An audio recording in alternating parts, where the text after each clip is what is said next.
Ei, pessoal, sejam bem-vindos ao canal do Vale Concursos. Hoje, no nosso Vale Tudo especial para a prova da PCMG. Então, se você chegou aqui, você veio em busca de dicas de apostas para sua prova, seja muito bem-vindo.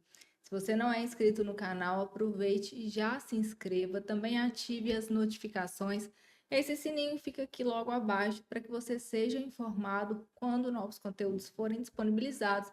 E nós teremos uma semana todinha de revisão para a Polícia Civil de Minas Gerais. Hoje, especificamente, nossas apostas são na matéria de direito administrativo, tá? Então, aqui, aqueles temas, né, que eu reputo terem mais chance de estarem na sua prova do dia 26 de janeiro. Olha só, na tela aqui para gente, nós temos o nosso edital, né? Nosso edital aqui cobrando noções de direito administrativo. O tópico 1.1, falando de administração pública, conceito e princípios. Administração pública direta e indireta, que envolve mais a questão da parte de organização da administração pública, agentes públicos, né? Que engloba aí o cargo, o emprego, a função pública, os direitos e os deveres dos servidores públicos, os poderes administrativos, os atos administrativos, improbidade, responsabilidade civil do Estado. É um edital bastante completo, tá? Então, a gente vai trabalhar aqui hoje com aqueles temas que normalmente são mais cobrados quando nós estamos diante de um edital que cobra noções de direito administrativo. Então, eu separei aqui, né, alguns temas. Nós vamos começar falando sobre os princípios administrativos, tá? Eles estão previstos aqui no tópico, né? No primeiro tópico, no 1.1.1.1, tá? Nesse tópico. Então, a gente vai falar a respeito dos princípios. Princípios são tão importantes, eles têm uma fundamentalidade tão grande para a administração pública e eles são bastante cobrados em provas de concurso. Então, você não perderá tempo estudando e sabendo. Certamente teremos aí uma questãozinha sobre esse assunto na sua prova. Então, olha só, os princípios, né? A gente começa falando aqui de dois princípios que são considerados basilares, são eles que vão sustentar ali todo o arcabouço ali do regime jurídico administrativo. Esses princípios, eles já foram chamados, inclusive, de pedras de toque, tão importantes que eles são. Não que os demais não tenham igual importância, mas esses dois aqui é que vão fundamentar, né, todo o regime jurídico que envolve a administração pública. Então a gente tem, né, o princípio da supremacia do interesse público e o princípio da indisponibilidade do interesse público. Então o princípio, né, da supremacia é aquele princípio em que a administração pública ela se encontra numa posição de superioridade, ela está no patamar mais elevado em relação aos administrados. Então, a administração pública ela se encontra nessa posição de supremacia, de superioridade, tá? Mas essa supremacia ela vai ocorrer quando a busca for pelo interesse estatal primário, que é o interesse, né, que envolve os direitos da coletividade. Por quê? Nós temos a divisão dos interesses estatais em interesses primários e interesses secundários. Os interesses primários são aqueles que envolvem de fato o interesse público, enquanto, né, que o interesse estatal secundário está ligado a questões patrimoniais, ao Estado agindo realmente como uma pessoa jurídica, sendo sujeito de direitos e de obrigações. Então, né, a busca, até a própria busca por esse interesse estatal secundário, somente vai ser legítima, somente vai encontrar amparo legal quando coincidir com o interesse público, tá certo? Então, falando aqui, né, a respeito da supremacia do interesse público, nós temos alguns exemplos de relação de situações e hipóteses em que a administração ela vai ali se manifestar com supremacia em relação ao particular. Então, quando, por exemplo, a administração pública ela faz intervenção na propriedade privada, seja através da desapropriação, uma limitação administrativa, né? Então, a administração ela precisa construir uma rodovia e em certa parte ali dessa rodovia ela vai se deparar com algumas residências, tá? Que vão impedir a continuidade dessa rodovia. O que é que ela faz? Mediante justa e prévia indenização em dinheiro, ela vai e desapropria, né, aqueles imóveis para que o interesse público seja atendido na construção daquela rodovia. Então, há uma supremacia da administração pública buscando atender o interesse da coletividade. Nós também vemos muita manifestação deste princípio quando nós falamos do poder de polícia, tá? O poder de polícia que está inserido no tema poderes administrativos é um poder de polícia administrativa, tá? Não se confunde com as polícias, órgãos de segurança pública, a polícia, né? Como por exemplo a polícia civil, polícia judiciária. Não que essas polícias também não detenham poder de polícia administrativa, mas aqui nós estamos falando, né? Quando a gente estuda o poder de polícia, a gente fala daquela prerrogativa que a administração tem de limitar, de condicionar o exercício de certos direitos individuais, buscando sempre atender o interesse público, tá certo? Então, aqui nós temos alguns exemplos aí em que a supremacia, né, do interesse público, ela vai sobressair, tá? Então, a gente tem a supremacia, divisão da supremacia em supremacia geral e em supremacia especial, tá? A supremacia geral, a administração, ela vai ter um poder sobre toda a coletividade. É o que ocorre, por exemplo, com o poder de polícia. E a supremacia especial vai ser necessário que o indivíduo ele tenha um vínculo específico com a administração pública, que é o que ocorre, por exemplo, com os servidores públicos, tá? Então, há essa divisão aí entre supremacia geral e supremacia especial. A indisponibilidade do interesse público. Pessoal, nós temos, né, esse princípio da indisponibilidade do interesse público que vai estabelecer que o administrador público, por agir em nome do Estado, tá? Por ele agir em nome do Estado, ele não pode dispor livremente dos bens e interesses que ele administra ali durante a sua atuação. Por quê? Porque esses bens, esses interesses, eles não pertencem ao gestor, mas sim a toda a coletividade, tá? Enquanto a supremacia do interesse público, ela estabelece prerrogativas, ela estabelece, né, situações em que a administração pública vai gozar de uma superioridade, aqui, no princípio da indisponibilidade do interesse público, a administração pública ela vai se sujeitar. Então, é por isso que você está estudando para fazer concurso público, que a administração ela não pode investir num cargo público quem ela bem entenda, porque a Constituição ela exige realização de concurso público. Bem como ela não pode adquirir ou alienar um bem sem fazer licitação, tá? Tudo isso visando garantir a isonomia. Então, né, isso são reflexos do princípio da indisponibilidade do interesse público. Agora a gente vai falar um pouco dos princípios expressos que regem aí a administração pública.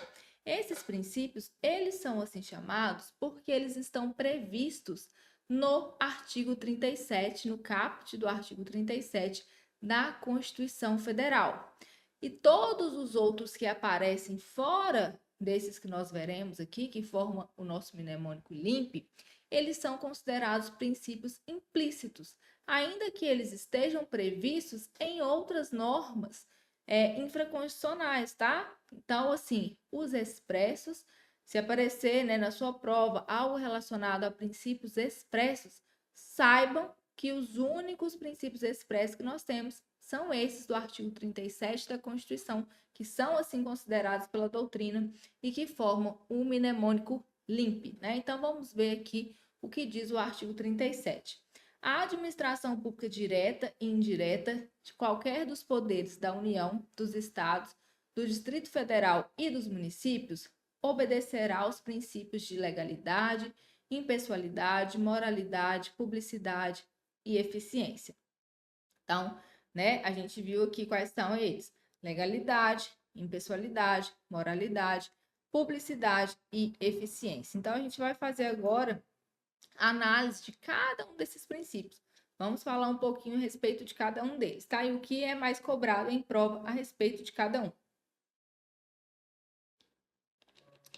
O princípio da legalidade, ele estabelece que a administração pública somente atua quando a lei prevê ou determina, tá? Então, para que a administração pública ela possa fazer algo, ela possa atuar, é preciso que haja amparo legal. Ela precisa estar fundamentada em lei. Toda atuação da administração pública precisa estar pautada em lei. É muito cobrado a diferença do princípio da legalidade para a administração pública em relação aos particulares. Por quê? Os particulares, né, nós, enquanto particulares, nós podemos fazer tudo aquilo que a lei não nos proíbe, né? Tudo que não é proibido né, considerado permitido. Tudo que a lei não proíbe para os particulares é permitido fazer. Para a administração pública não é assim. A administração só faz o que a lei manda, só faz o que a lei determina, tá? Se não há previsão legal, ela não vai atuar. Então, essa é a principal diferença, a mais cobrada diferença aí do princípio da legalidade, a diferença, né, da aplicação para a administração pública em relação aos particulares, tá? E a gente tem, né, essa diferença aqui de legalidade e legitimidade, tá? Então, a doutrina, ela aponta aí essa diferença que já foi cobrada aí pela FGV, que o princípio da legalidade seria a adequação, né, da atuação às normas, ao próprio texto da lei, enquanto a legitimidade é a atuação conforme os demais princípios da administração pública, inclusive esses que nós estamos aqui estudando. E outra coisa, gente, importante é que com, né, a constitucionalização do direito, né, a partir do surgimento da Constituição, por ser uma Constituição bastante democrática, ela trouxe reflexo em vários ramos do direito, tá? Então, se a gente pega a nossa Constituição Federal, no seu bojo nós temos normas ligadas ao direito penal, ao direito processual penal, ao direito civil, ao próprio direito administrativo.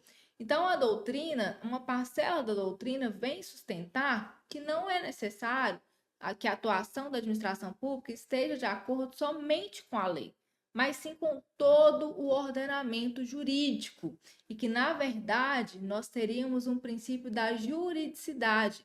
Por quê? A administração, ela tem que observar o texto da lei? Sim, mas não se limita somente ao texto da lei, mas também aos princípios, às súmulas vinculantes, às decisões vinculantes dos tribunais, tá? Então, seria aí englobando todo o ordenamento jurídico.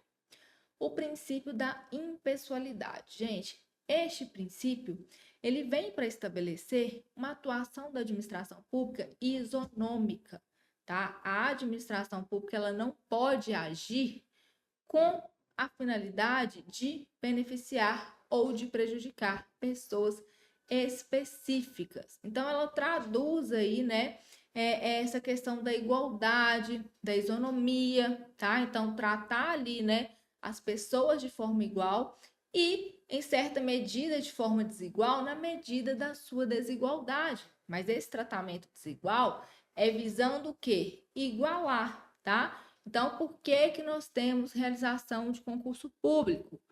Além, né, da questão da isonomia aqui, que envolve o princípio da impessoalidade, além da questão da indisponibilidade do interesse público, é necessário que se garanta, né, a todo aquele que quer ter acesso a um cargo público que possa, através do mérito ali, conseguir ocupá-lo, tá? Então, vem aí, né, para realmente consagrar o princípio da impessoalidade.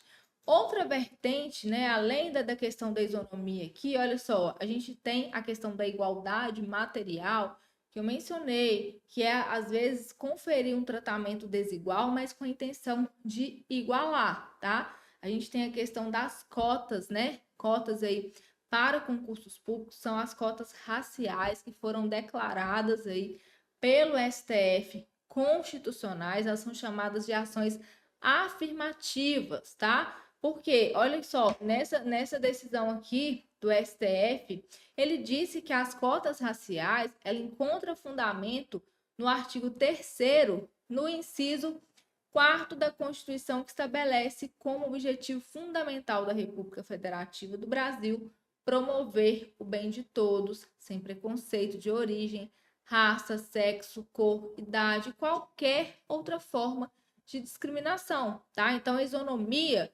além do tratamento igualitário, a igualdade que se busca aqui é uma igualdade material e não meramente formal, né? Aquela igualdade ali que não passa de texto de lei, tá certo?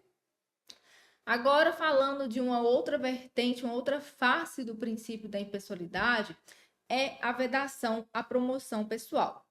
Se a gente observar aqui o artigo 37, parágrafo 1º, ele diz o seguinte, ó: a publicidade dos atos, programas, obras, serviços e campanhas dos órgãos públicos deverá ter caráter educativo, informativo ou de orientação social, dela não podendo constar nomes, símbolos ou imagens que caracterizem promoção pessoal de autoridades ou servidores públicos. Gente, essa vedação da promoção pessoal é o seguinte: o gestor público, o agente público, ele não pode se utilizar, ele não pode se valer de feitos, né, de realizações promovidas pela administração pública para se autopromover. Seria aquela questão, inclusive a FGV já cobrou isso em prova, tá? Numa questão que dizia o seguinte: foi inaugurado um conjunto habitacional, né, com aquelas casas populares ali, e no dia da inauguração colocaram uma faixa agradecendo ao vereador fulano de tal pela verba destinada que proporcionou, né, que aquilo ali fosse realizado, tá? E isso foi entendido como violação ao princípio da impessoalidade nessa faceta da vedação da promoção pessoal.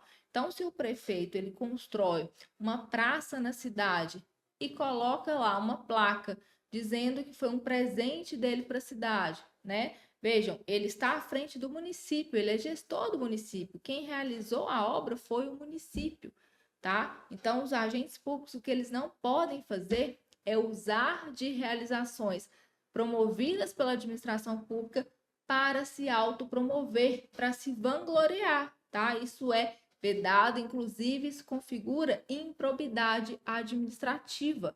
Isso viola o princípio da impessoalidade, tá? Então, se aparecer alguma questão igual a FGV já cobrou, né, dizendo que foi colocada uma faixa lá no conjunto agradecendo o vereador, o dinheiro não era dele, era dinheiro público, né? Quem realizou aquilo ali foi a administração pública. Então, qualquer relação, e não precisa ser algo, gente, expresso, não.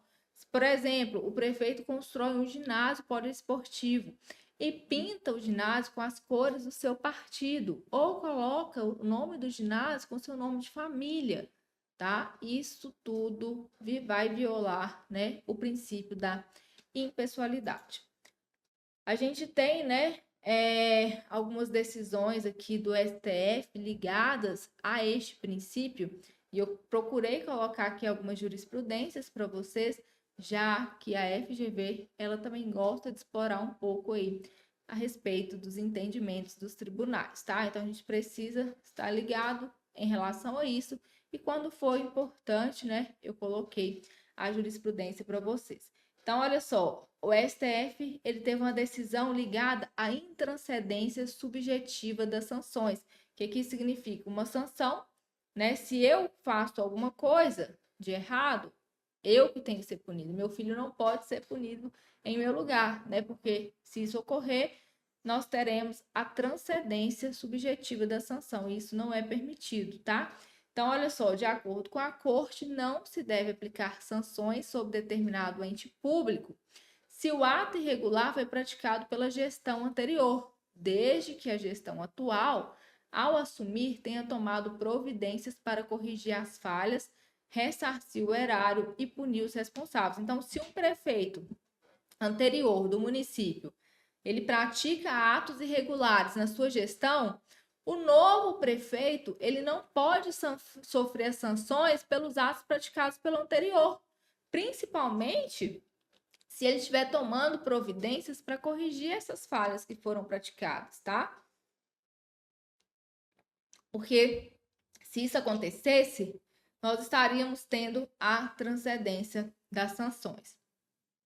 Então, a gente tem, inclusive, né, uma súmula do STJ nesse sentido, súmula 615, dizendo: não pode ocorrer ou permanecer a inscrição do município em cadastros restritivos fundada em irregularidades na gestão anterior, quando, na gestão sucessora, são tomadas as providências cabíveis à reparação dos danos eventualmente cometidos, tá? Então, isso também está ligado à questão da impessoalidade de atuação da administração pública. O próximo princípio que nós temos aqui é o princípio da moralidade, tá?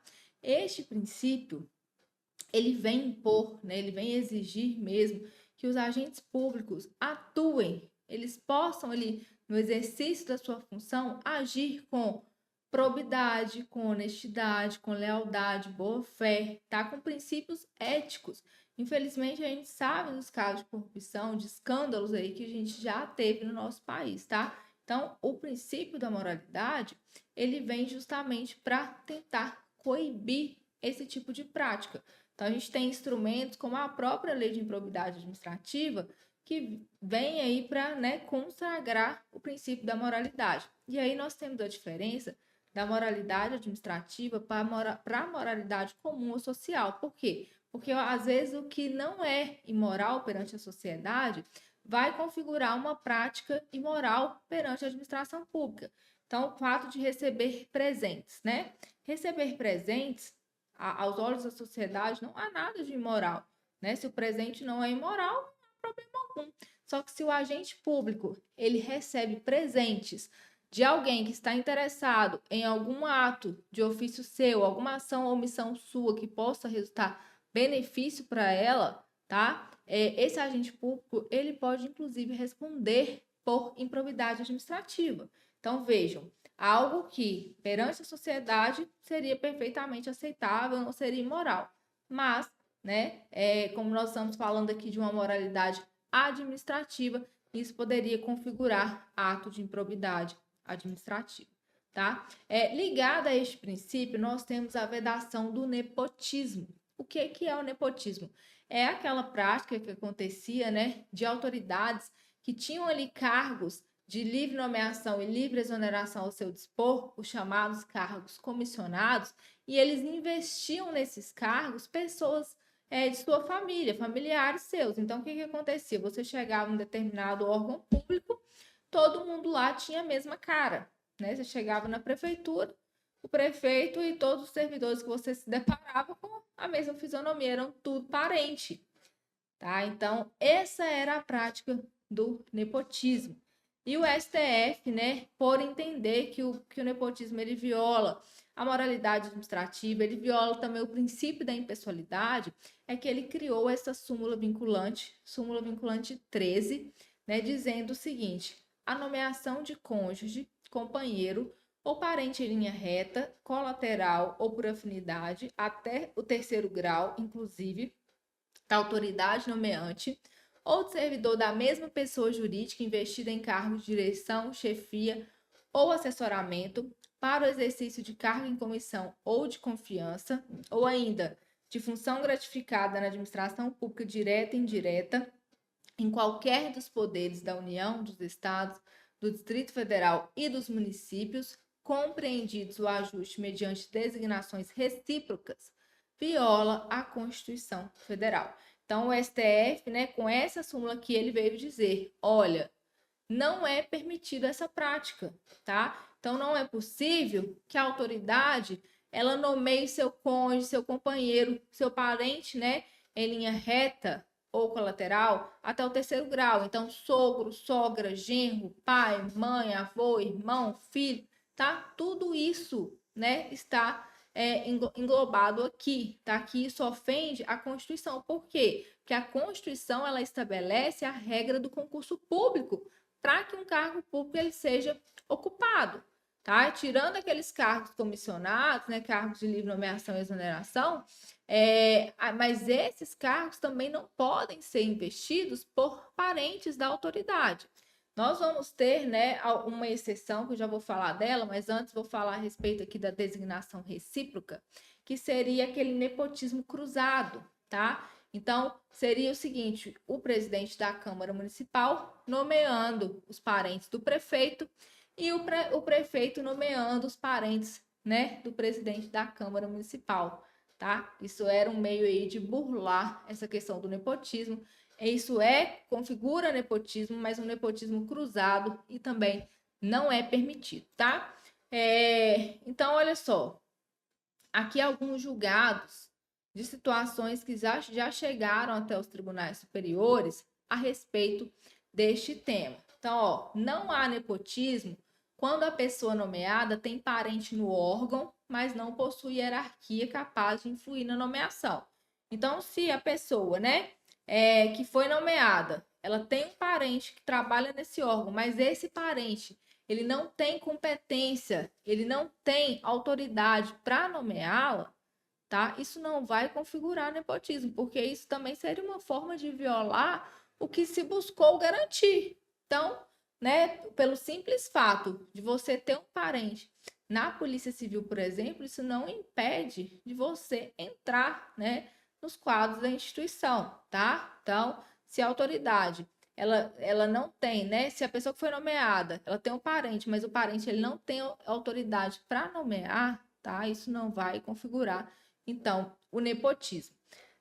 Outro julgado, não há nepotismo quando a nomeação é destinada à ocupação de cargos políticos, como cargo de ministro ou secretário do Estado ou município. Então, cargos de natureza política, por envolverem questão de confiança, foi entendido que eles podem ser, sim, ocupados por parente. Mas aí, pessoal, vai ser necessário atender a 2 requisitos. Então, olha só, para exemplificar, esses dias mesmo eu vi, sabe, uma reportagem a respeito disso, dizendo que o prefeito de um determinado município de São Paulo havia nomeado a sua noiva para secretária da Saúde, tá? É um cargo de natureza política, a moça nomeada parece que era médica, então, assim, segundo o entendimento do STF, não haveria configurado aí nessa situação o nepotismo, porque os cargos de natureza política, como são os cargos de ministro, os cargos de secretário, por envolverem confiança, o gestor ele pode colocar parentes, desde que esse parente tenha qualificação técnica e tenha idoneidade moral.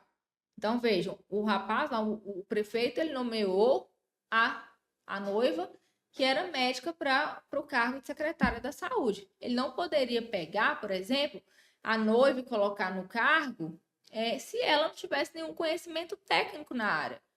Se ela fosse, por exemplo, engenheira, nomeasse ela para secretária de saúde, tá? Então, é necessário que haja qualificação técnica. E, além disso, é necessário que haja o quê? Idoneidade moral por parte de quem será nomeado. Então, olha só, a exceção que eu coloquei aqui, ainda que se trate de cargo político, poderá ficar caracterizado nepotismo caso fique demonstrada a inequívoca falta de razoabilidade na nomeação por manifesta ausência de qualificação técnica ou idoneidade moral do nomeado, tá? Então, é preciso que haja, então, essa qualificação técnica.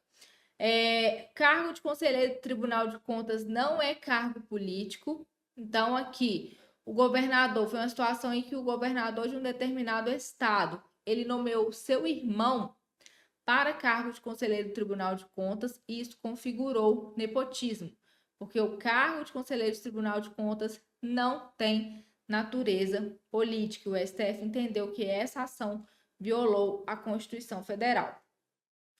E aí, né, também já tivemos uma decisão falando que a súmula vinculante, ela não exauriu. Ela não previu todas as formas de configuração do nepotismo. Podem existir outras formas que não estão previstas na súmula, mas que vão igualmente violar a moralidade na administração pública. Olha só esse mandado de segurança aqui, que foi julgado pelo STF. Então, ó, não se faz necessária a comprovação de vínculo de amizade ou troca de favores entre o irmão do impetrante e o desembargador federal de quem é assistente processual, pois é a análise objetiva da situação de parentesco entre o servidor e a pessoa nomeada para o exercício de cargo em comissão ou de confiança na mesma pessoa jurídica da administração pública que configura a situação de nepotismo vedada originariamente pela Constituição da República. A configuração de afronta ao princípio da isonomia pressupõe identidade de situações com tratamento diverso, o que é evidência, não ocorre na espécie. Então, aqui, o desembargador, ele nomeou o seu irmão, tá? Ele nomeou o seu irmão para ser o seu assistente. E aí, né, isso foi questionado, porque configurou nepotismo, e eles alegaram que, embora fossem irmãos, eles não tinham vínculos de amizade, tá? Mas o STF disse que a análise é objetiva, é de parentesco, não importa se há vínculo afetivo ou, né, ou se há proximidade entre os parentes, isso não interessa. O que a gente vai analisar aqui é o vínculo de forma objetiva, é irmão, é pai e filho, tá? É isso que vai ser objeto de análise, não a questão de afetividade, de proximidade. Pessoal, aqui um destaque, né? Que em 2021 o nepotismo ele passou a ser expressamente, né, considerado um ato de improbidade administrativa. Então, a alteração que nós tivemos na Lei de Improbidade Administrativa no ano de 2021 inseriu de forma expressa, né, a prática do nepotismo, tá? Então, o nepotismo configura prática aí que vai sujeitar, né, o agente à Lei de Improbidade Administrativa. Princípio da publicidade. Este princípio, ele vem estabelecer que, em regra, né, a atuação da administração pública, a atuação do poder público, ela deve ser dotada de publicidade, de transparência, de forma que a coletividade tenha ciência das ações que estão sendo realizadas. Por quê? Porque isso vai propiciar, isso vai permitir que haja um controle em relação a esses atos. Então, o sigilo, ele é uma exceção, tá? A regra é que os atos da administração pública eles sejam dotados de publicidade. Por quê? Porque isso, né, vai permitir aí que a coletividade saiba o que a administração pública está fazendo. Só que nós temos exceções trazidas pela própria Constituição Federal, tá? Então, a Constituição, ela previu ali a restrição da publicidade quando for indispensável, por exemplo, a segurança do Estado ou quando envolver interesse público, tá? Questões ligadas à intimidade, tá? Então, a gente tem, por exemplo, processos, né, judiciais que correm sob segredo de justiça, porque envolve muita questão da intimidade das partes ali, que não seria bacana expor de forma que todo mundo tivesse acesso. Um instrumento bastante importante para dar efetividade ao princípio da publicidade, que foi questionado, são, né, os portais da transparência. Nos portais da transparência é possível ver quanto que a administração pública ela está gastando com pessoal, com servidores públicos. A gente consegue entrar no site, né, dos portais da transparência e saber quanto que cada servidor público está recebendo ali a título de remuneração. O STF ele falou, né, que os portais da transparência eles são legais, eles são legítimos, que isso é um instrumento de confecção aí de publicidade para os atos da administração pública. Então, é perfeitamente válido, tá? E através aí do princípio da publicidade, a gente tem como desdobramento o direito de petição, direito de obtenção de certidões, né? Quando você for passar pela fase da investigação social, será necessário que você entregue uma série de documentações, dentre eles vão estar lá as certidões, tá? E você tem o direito de obter essas certidões ali dos bancos de dados da administração pública. Habeas data, né, para assegurar ali a questão do conhecimento de dados relativos à pessoa do impetrante, ou para ratificação de dados que estão errados, né? A lei de acesso à informação, que vem conferir um tratamento legal aos dados, tá? A gente tem duas formas de transparência. A primeira é a transparência ativa. Essa transparência, ela vai, né? Ela vai incidir ali numa atuação da administração pública sem que haja o quê? Provocação, sem que haja solicitação. É a administração publicando seus próprios atos, independentemente se alguém solicitou isso ou não. Já na transparência passiva, é justamente o contrário, né? A administração pública ela vai divulgar ali informações porque foi solicitado pelos administrados, tá? Então, há essa diferençazinha aí de transparência ativa e transparência passiva. E, por fim, nós temos o chamado princípio da eficiência. Gente, este princípio aqui, só uma informação importante, ele não surge em 88, quando a Constituição nasce. Tá? A Constituição, né, ela é promulgada em outubro de 88. O nosso LIMP, ele tinha o P mudo, então ele ia só até publicidade. Então nós tínhamos legalidade, impessoalidade, moralidade, publicidade.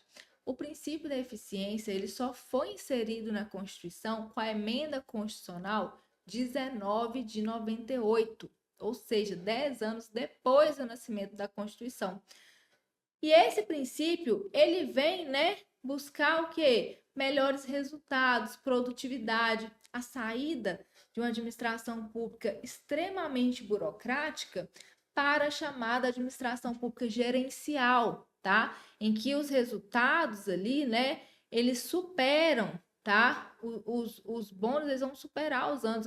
É aquela relação de custo-benefício na atuação ali dos agentes públicos da própria administração pública. Então, este é o princípio da eficiência, tá? Então, foi feita ali uma reforma administrativa em 98 na Constituição Federal através da emenda 19. Então, a gente quer deixar de lado aquela administração pública burocrática, aquela administração pública que você pensa e já te dá, né, preguiça só de pensar que tem que resolver alguma coisa ali com a administração pública, sabe que é moroso, sabe que é burocrático, tá? Então, a intenção da criação do princípio da eficiência foi justamente deixar de lado, né, essa burocracia e passar para uma administração pública gerencial, uma administração pública o quê? De resultados, com foco nos resultados, havendo ali também, né, participação, né, dos administrados, a capacitação dos servidores públicos, controle de desempenho. E é por isso que nós tivemos alguns instrumentos para concretizar esse princípio da eficiência, tá? Dois instrumentos aqui muito importantes e que muito lhe interessa, sabe quais são? As avaliações de desempenho. Nós temos a avaliação especial de desempenho, que é para fins de aquisição de estabilidade. Então, você, né, em breve vai tomar posse no seu concurso da PCMG, você vai entrar em exercício a partir de então, a partir do momento que você entra em exercício, começa o seu estágio probatório. O estágio probatório é o período que vai da entrada em exercício até 3 anos ali, né, de efetivo exercício, tá? Então, durante esses 3 anos, o servidor está em estágio probatório, ele não é estável, então não é tomar posse amanhã e depois de amanhã já tem estabilidade. Não. Vai ser necessário passar por esse estágio probatório, esse período de 3 anos. Ao final de 3 anos, a estabilidade também não é automática. Vai ser necessário que haja aprovação na chamada avaliação especial de desempenho. Foi para ver, né, se durante ali o estágio probatório o servidor se mostrou apto a adquirir a estabilidade.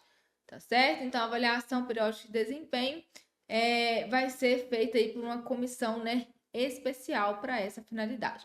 E durante toda a sua vida funcional, você vai ser submetido a avaliações periódicas de desempenho. Então, não confunda, né? Avaliação especial de desempenho é para fins de aquisição de estabilidade. A avaliação periódica de desempenho vai ser aquela feita durante todo o resto da sua vida funcional. Então, periodicamente, nós somos submetidos a avaliações de desempenho para ver o quê? Para ver se a eficiência está sendo mantida, porque senão seria muito fácil, né? Adquirir a estabilidade, oba, a partir de agora não faço mais nada, vou ser um péssimo servidor público e ninguém me tira mais daqui. Então, não é assim, tá? Inclusive, a não aprovação, né, o não atingimento de nota mínima na avaliação de desempenho, na avaliação periódica de desempenho, pode sujeitar, né, o agente público à perda do cargo público, tá? Então, visando garantir também a eficiência na administração pública. Agora, a gente finalizou aí a parte dos princípios expressos, né? Então, falamos do princípio da legalidade, falamos do princípio, né, da impessoalidade, da moralidade, da publicidade, da eficiência. Vamos falar um pouco sobre os princípios implícitos, mas que são tão importantes quanto os expressos, tá? Simples fato de serem chamados de implícitos não os fazem menos importante. Então, a gente tem aqui o princípio da razoabilidade e proporcionalidade, tá? O que esses princípios eles apregoam? Uma atuação por parte da administração pública sem excesso de poder. Uma administração que será o quê? Moderada, ponderada, com equilíbrio, tá certo? Então, quando a administração pública ela vai limitar, né? Ela vai ali aplicar sanções, ela vai limitar direitos, ela precisa fazer isso de forma razoável, de forma equilibrada, de forma proporcional. Então, a proporcionalidade, ela vai se dividir em adequação, em necessidade e em proporcionalidade em sentido estrito. Então, a adequação também chamada de idoneidade, tá? A FGV já cobrou com esse termo, idoneidade. Então, a gente precisa saber os sinônimos, né? Porque a banca ela pode querer explorar isso até mesmo como uma pegadinha, tá certo? Então, o meio, gente, ele tem que ser adequado para atingir a finalidade pretendida. Então, na atuação da administração pública, o meio que ela vai empregar, ele precisa ser adequado para atingir a finalidade que ela está buscando com aquela atuação. Tá? Então, aqui eu coloquei até um exemplo, olha, suponha que um estado decida proibir a venda de bebidas alcoólicas no carnaval, em razão do crescente número de casos de AIDS naquela região. A medida que ela seria inadequada, porque o meio, né, proibir o carnaval, não é mais efetivo ou correto para atingir a finalidade, que é a redução dos casos de AIDS. Seria mais adequado o quê? Distribuir preservativos, fazer campanhas educativas. Então, é a mesma aquela frase, sabe? Tapar o sol com a peneira. A peneira é o meio adequado para tapar o sol? Não é, né? Então, não há adequação, não há idoneidade aqui para a finalidade pretendida. Então, se eu quero tapar o sol, uma peneira não vai ser adequada, não vai atender a minha finalidade. Necessidade ou exigibilidade. Também a FGV já cobrou o sinônimo aqui, que é exigibilidade. Significa que deve ser adotado um meio menos gravoso para atingir o objetivo que é pretendido. Então, por exemplo, né, se uma fábrica, gente, ela está ali em decorrência da sua atividade, né, ela está emitindo poluentes para o meio ambiente, a administração ela tem que ver ali, analisar o meio menos gravoso para que isso seja resolvido. Então, a fábrica ela tem 2.000 empregados. Seria necessário, exigível, que a administração fosse lá e interditasse essa fábrica? Ou seria melhor, né, seria menos gravoso que ela determinasse a instalação de filtros? Vejam, não seria muito mais proporcional, né, que ao invés de interditar a fábrica, determinasse a instalação de filtros ali né, para que esses poluentes fossem controlados, tá? Então, isso é necessidade, exigibilidade. E, por fim, nós temos a proporcionalidade em sentido estrito. Essa proporcionalidade em sentido estrito vai consistir na relação custo-benefício, bônus versus ônus, tá? Somente vai haver, né, proporcionalidade se a medida ela tiver proporcional ao benefício produzido. Então, olha só, um exemplo, né, que é clássico aqui é a imposição de punição disciplinar aos servidores. As infrações leves não podem atrair a imposição de sanção de demissão, né? Para demissão, a gente vai ali ser aplicada a demissão para as infrações mais graves, mas as leves não, tá? Proibição do excesso e também a proibição da proteção deficiente. O princípio da autotutela. Gente, o princípio da autotutela, ele vai consistir no poder que a administração pública tem de controlar os seus próprios atos. Então, ela vai fazer esse controle, o quê? Revendo os próprios atos. E aí ela faz o controle de mérito, né? Que é a questão da conveniência e da oportunidade, e também faz o controle de legalidade. O controle de legalidade que é aferir se o ato ele está de acordo com o que a norma determina, tá? Então, a gente tem essa súmula aqui, 473 do STF, que vira e mexe cai em prova, e ela diz o seguinte, ó, a administração pode anular seus próprios atos quando eivados de vícios que os tornam ilegais, porque deles não se originam direitos, ou revogá-los por motivo de conveniência ou oportunidade, respeitados os direitos adquiridos e ressalvada, em todos os casos, a apreciação judicial. Então, aqui nós já temos questão de prova em relação à anulação do ato, porque o ato administrativo somente será anulado quando ele for ilegal. Não existe revogação de ato administrativo, tá? A revogação ela será cabível quando o ato administrativo for legal, né? Ele for válido, porém ele não é mais conveniente, ele não é mais oportuno. Olha o que a Lei 9.784 de 99, que é a Lei do Processo Administrativo, ela vai regulamentar, né, a matéria no seu artigo 53.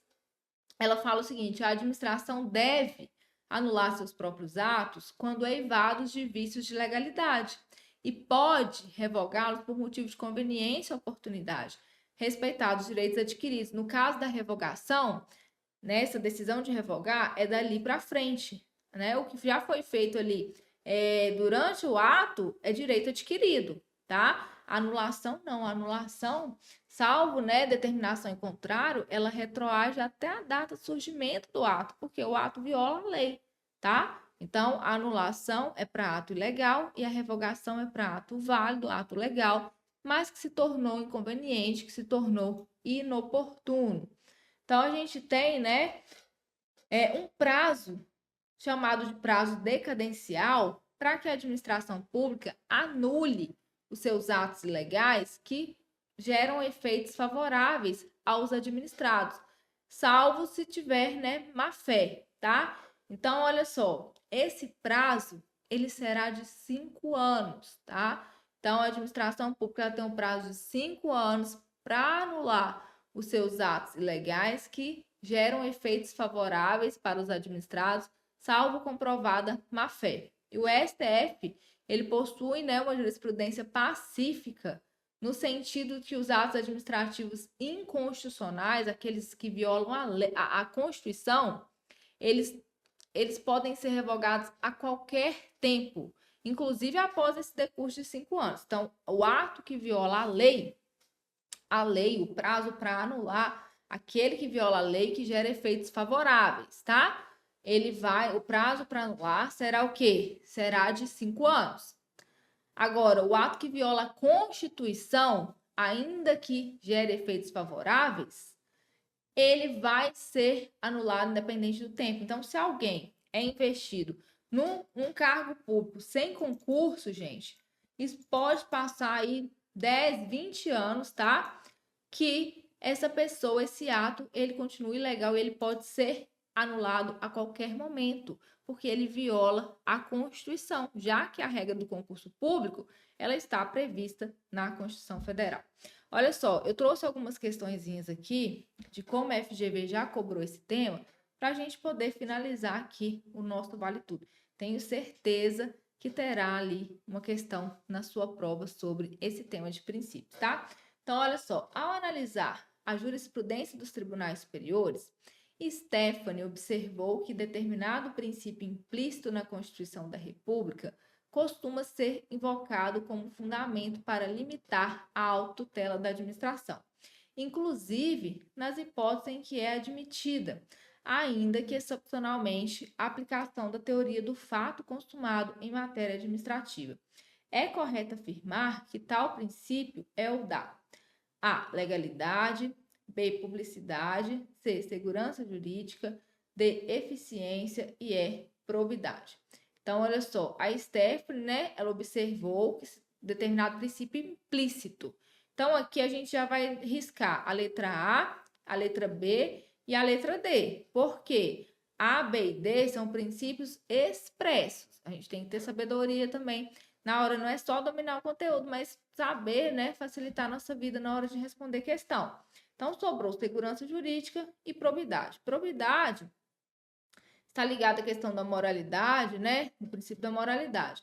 A segurança jurídica, pessoal, é exatamente aqui, né, que se enquadra o que a questão pediu. Por quê? A segurança jurídica, ela veda aquelas mudanças repentinas de comportamento por parte da administração pública.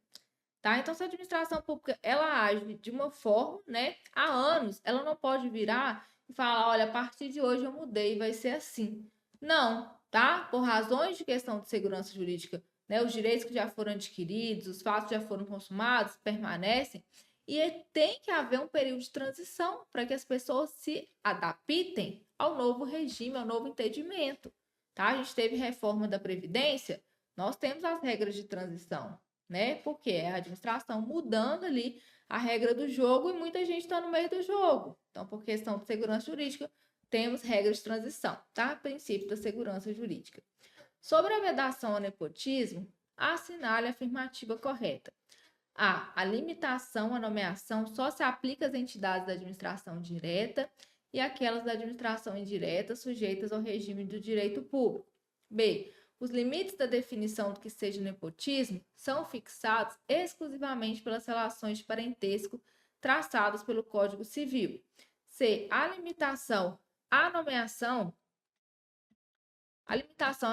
não se coloca em relação a funções gratificadas, uma vez que essas são privativos titulares de cargo de provimento efetivo.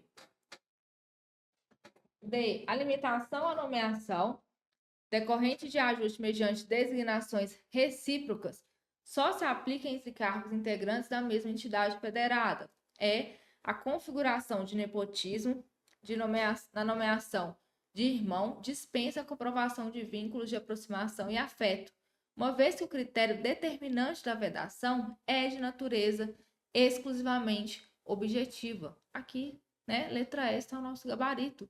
Foi um julgado que a gente viu do STF falando justamente disso. Por isso que é importante, né, saber ali alguns julgados, porque a FGV costuma cobrar, tá? Então, aqui ela cobrou aquele julgado que a gente viu, que o vínculo ele é ferido de forma objetiva.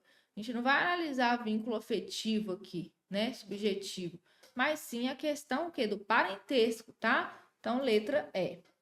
Entre as características do regime jurídico administrativo, o princípio da supremacia do interesse público tem espaço de relevo e suscita alguns questionamentos, notadamente no âmbito do direito administrativo moderno. É correto afirmar que se trata de A. Princípio absoluto da administração pública, expressamente consagrado na Constituição, de modo que deve sempre prevalecer no âmbito da ponderação de interesses. B. Princípio que não pode mais ser admitido por não estar expresso na Constituição, considerando que o consensualismo passou a ser o eixo do direito administrativo, razão pela qual não mais se admite cláusulas exorbitantes no âmbito dos contratos administrativos.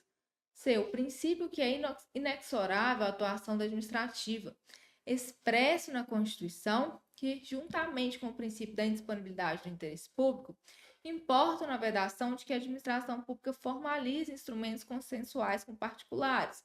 D. Princípio que não é expressamente consagrado na Constituição, devendo ser ponderado com os demais princípios do ordenamento jurídico nas situações de conflito, considerando, inclusive, que, no mais das vezes, a efetivação de direitos fundamentais promove a materialização do interesse público. É princípio expresso na Constituição que deve ser invocado para fazer prevalecer a vontade dos gestores públicos, que têm ampla discricionariedade no exercício de suas atividades, a qual encontra limites apenas na vinculação à lei. Olha só, pessoal, aqui está cobrando sobre o princípio da supremacia do interesse público.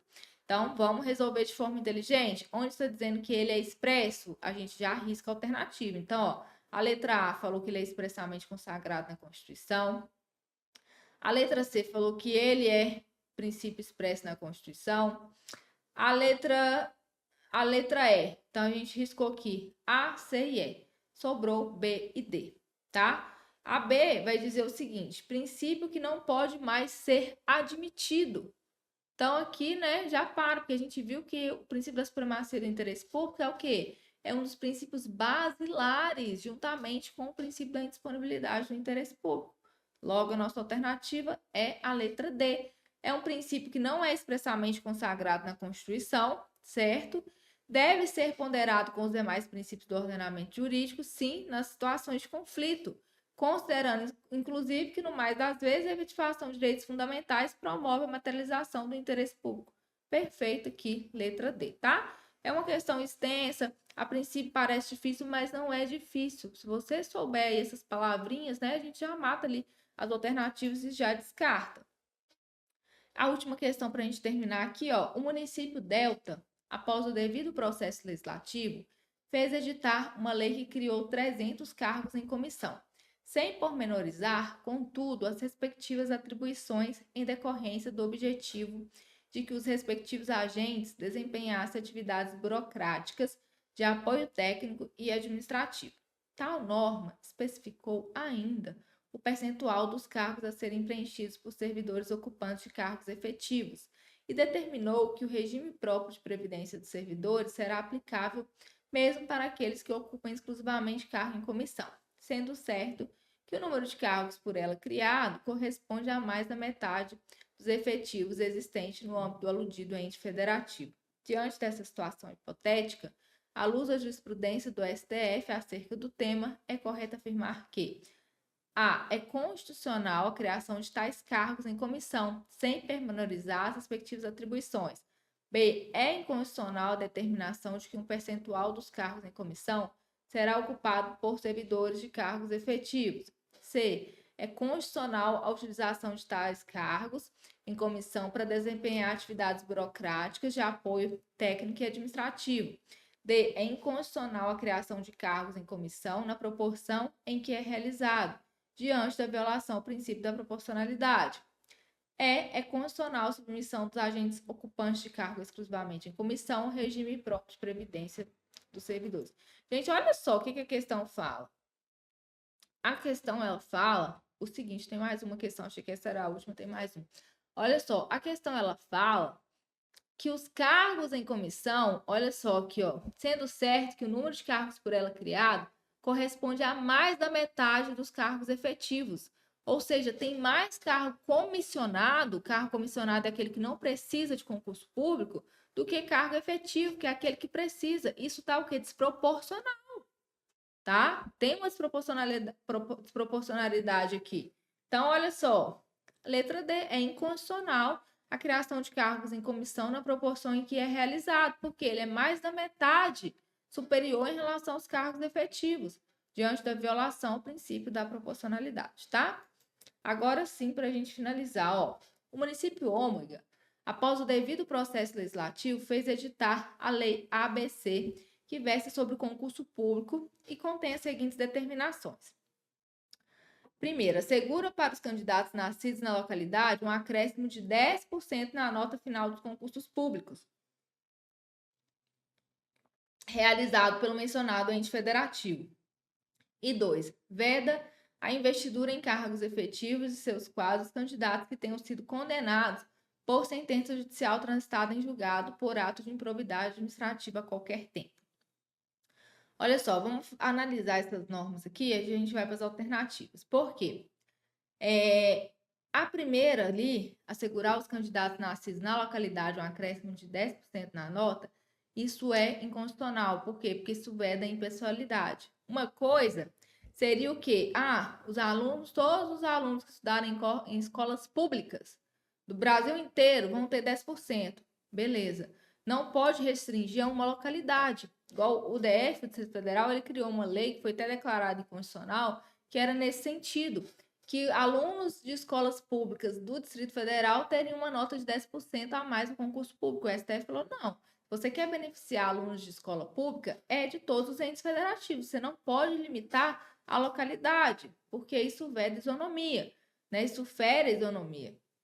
E aí, aqui é a mesma situação, tá? Então, isso é inconstitucional. E aqui, em relação a vedar a investidura em cargos efetivos daqueles que praticaram atos de improbidade administrativa, até é válido, mas tem que ter um tempo. Por quê? Porque não existe penalidade de caráter perpétuo no Brasil. É isso, né, que tornou essa regra inconstitucional. Então, as duas são inconstitucionais, tá?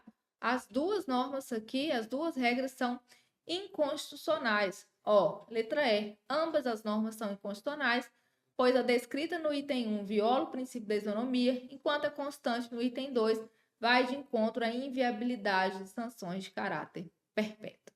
Beleza, pessoal? Então, a gente vai encerrando por aqui o nosso Vale Tudo de Direito Administrativo. Deixe seu like, seu comentário no vídeo, se inscreva no canal. Nós vamos ter Vale Tudo de todas as matérias do seu edital. Então, você não pode ficar de fora dessa, né? Conteúdo gratuito disponibilizado aqui e uma excelente forma de revisão da sua prova que está se aproximando. Desejo a você uma excelente prova, muito boa sorte e até mais. Tchau, tchau.